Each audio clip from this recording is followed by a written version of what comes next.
Hey guys, and welcome back to Spiritual Awakening Sundays. If you guys are new, my name is Astaria Dream, and we have been talking about the chakras. So we've been going up the chakra system.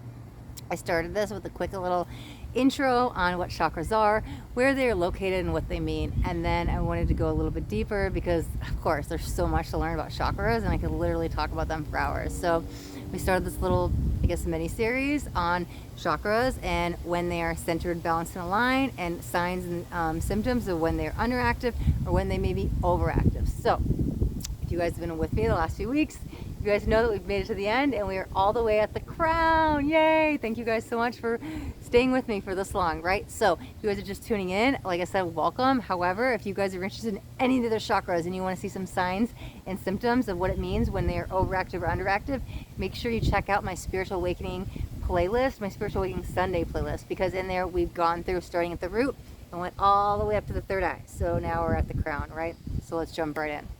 So the crown, yes, it is located at the crown of the head, okay? And like I talk about in every video, every chakra relates to a color. So it's interesting because the crown chakra actually relates with, well, some say white and some say light purple, okay? So the distinguish between the third eye and the crown is, because here's the thing, they both relate with purple. If you ask me, I'm going to tell you third eye is indigo, crown is white, okay? But purple supports both of them. So how you tell the difference, this is a dark, deep purple, and this is a very light purple. Think violet, think lilac, okay? So that's the separation, but any kind of purple clothes, crystals, stuff like that will support either one of them, okay? Just what end of the purple are you on, the darks or the light. I do white just to kind of keep it separate, and I do call this indigo, but purples will support it, okay? All right, so just that little disclaimer. All right, so let's jump in. So when it is centered, when it is balanced, the crown chakra can be even open. What does that mean? Well, you're very connected to humanity, connected to the oneness, unity connection. You could even be tapping into the collective consciousness, tapping into the Akashic records, right? It's all about the oneness within me, the oneness of the world, the oneness of the universe, right? Knowing that I am you and you are me, that unconditional love, but it's really tapping into source. So you could have a healthy relationship with your higher power. Now, whatever that may mean, right? You could believe in God, you could believe in the angels, you could believe in spirit guides, you could call source, or you could say the universe, whatever it is. You have that faith and that knowing, whether it's religion or spirituality, that God is real, the universe is real, source energy, whatever you want to call it, is real. And so you have an alignment of faith, trusting and believing in a connection to source. So that is centered, balanced, and aligned, okay? However, it can be underactive and overactive. So let's jump into the underactive. Okay, so maybe if you have an underactive crown, you actually are an atheist, right? We're lacking that belief in faith in a more spiritual practice, right? Or a spiritual higher being, whether, like I said, whether it's God, angels, the universe, source, whatever you want to call it, Godhead, whatever you believe in. So maybe you grew up and you're not into religion, you're not into spirituality, right? So there's that disconnection from source, from the collective, even from humanity, okay?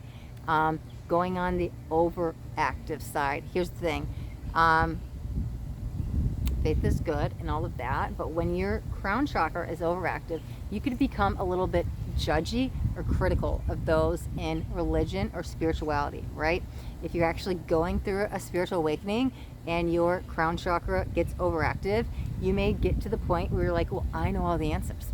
I figured it out. Listen to me. And so it comes in as this kind of domineering, knowing, controlling energy of let me fix you, and not letting people learn things on their own and closing out their own karmic issues, right? And you want to come in and teach, learn, and help, but it almost comes in this judgy, critical way. So you could be very critical of, if you're spiritual, people are there that are religious, and I don't understand why you're that religion. Or even if you're religious, you're this religion, I'm that religion, you're right, I'm wrong type energy, right? So that judgy, critical energy, be careful of, okay?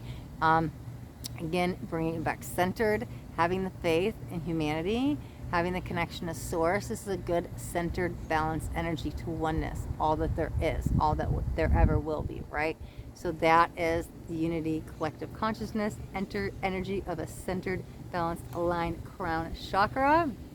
I want to thank you guys so much for tuning in to my little chakra series, and there will be more videos on chakras. Like I said, I love talking about this type of stuff, so we just did some quick underactive, overactive signs, but there's so much still to learn and to know about them and to how to keep them balanced and how to open them and stuff like that. So we'll be back for some more chakra talk soon, probably sooner than later, but I'm glad I got this quick little series out. And if you guys missed out on any of those videos, like I said, tune into Spiritual Awakening Sundays. It's a playlist I have on my channel.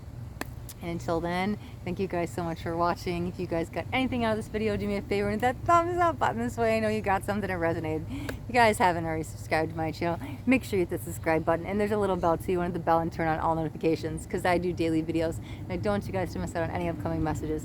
The next message just might be the message that you need to hear today.